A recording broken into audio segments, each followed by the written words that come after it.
राधे राधे महाराज जी। महाराज जी, जब भगवत प्राप्ति होती है तो ये संसार और मनुष्य जन्म से इंसान मुक्त हो जाता है या फिर कोई अन्य परिमाण में या अन्य लोक में स्थान प्राप्त होता है। अतः भगवत प्राप्ति होती क्या है? ये सब लोकांतर सब स्वप्निक है बच्चा।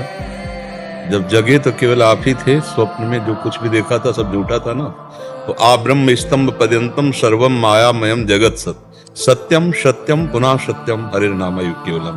भगवान का धाम, भगवान का नाम और भगवान का रूप, भगवान की लीला, ये सच्चिदानंद है। हम उनके अंश हैं। उनकी इस मायाकृत लीला में हम अपने आप को भूलकर देह भाव से काम, क्रोध, लोभ, मोह, मद, मत्सर इन विकारों के अधीन होकर न जाने कितने गंदे आचरण, पापाचरण करते हैं। तो हम शोक, दुख, भय, चिंता इसको प्राप्त होते हैं। अब जैसे परदेश गया हुआ व्यक्ति जब अपने घर आता है तो कैसा सुकून मिलता है। परदेश गया हुआ है। तो गोस्वामी तुलसीदास जी को जब भगवान श्री राम की प्राप्ति हुई तो क्या कह रहे हैं जाकी कृपा लवलेश ते मतिमंद तुलसीदास हूँ, पायो परम विश्राम राम समान प्रभु नाही कहूं। बहुत भटक लिया, अब विश्राम मिल गया।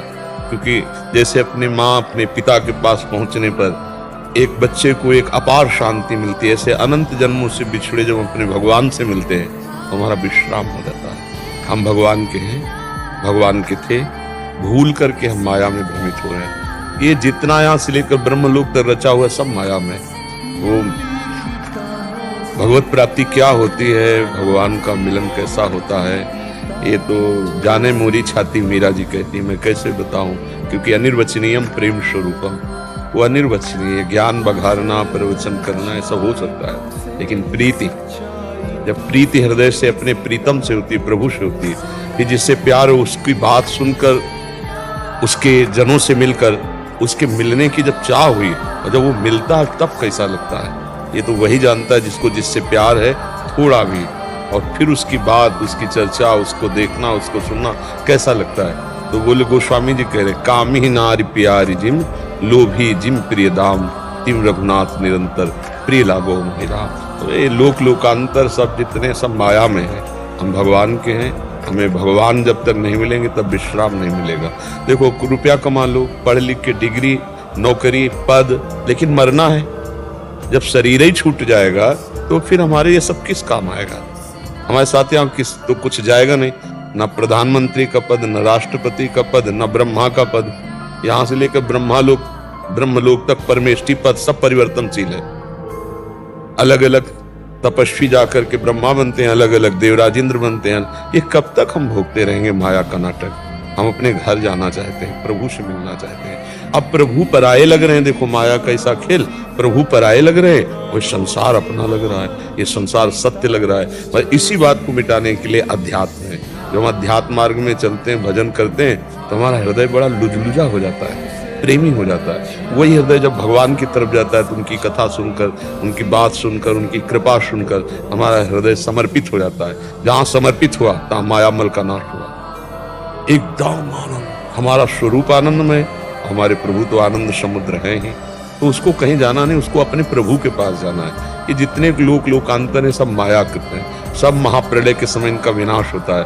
भगवान का धाम, भगवान की लीलाएं, ये अनंत असीम महिमामय है। यहाँ कालातीत है, यहाँ काल का प्रवेश नहीं, क्योंकि काल के महाकाल स्वयं भगवान है। तो उनके धाम को, उनकी महिमा को, तो हमारा लक्ष्य बनना चाहिए भगवान से मिलना। ये हर जन्म हो गए, सब कुछ भोग लिया, सब इस बार भगवान को देखेंगे कैसे है भगवान, कौन है भगवान। तो इसलिए हम कहते हैं नाम जप करो, सत्संग सुनो, दूसरों की सेवा करो, किसी को दुख मत पहुंचाओ, क्योंकि सबके हृदय मंदिर में वो गुप्त रूप से बैठे हैं। जब वो प्रसन्न हो जाएंगे तो आपके हृदय में ही प्रकट हो जाएंगे। हृदय में प्रकट हो गए तो अपार आनंद, बस वो वाणी के द्वारा नहीं बताया जा सकता। वो कोई रुपया पैसा वाला, बाहरी पदार्थ वाला आनंद नहीं है कि जिससे आप व्याख्या कर सकते हैं। वो तो मूकास्वादनवत, जैसे गूंगे को गुड़ खवाए तो कुछ न बोल पावे, ऐसा आनंद है। अनुभव गम में भजे जय समता, वो अनुभव से अनुभव में आता है। वो किसी वाणी के द्वारा बताया नहीं जा सकता, वो लिखा पढ़ी वाला नहीं है। वो एक अनुभव का आनंद है। इसलिए खूब नाम जप करो, गंदे आचरणों का त्याग करो, और सब में भगवान है पक्का। जैसे सब में बिजली है, ये एसी में भी लाइट में भी बिजली सब में एक है, ऐसे एक ही परमात्मा सब में है। अलग अलग स्वभाव के कारण अलग अलग पहचाना जाता है, कोई दुष्ट है, कोई महात्मा है, कोई अच्छा है, कोई बुरा, लेकिन परमात्मा सब में एक है। हम किसी को दुख ना दें, हमें जो दुख दे उसको भी हम सुख देने की भावना करें तो माया पर जीत जाएंगे, हम भगवान को प्राप्त करेंगे।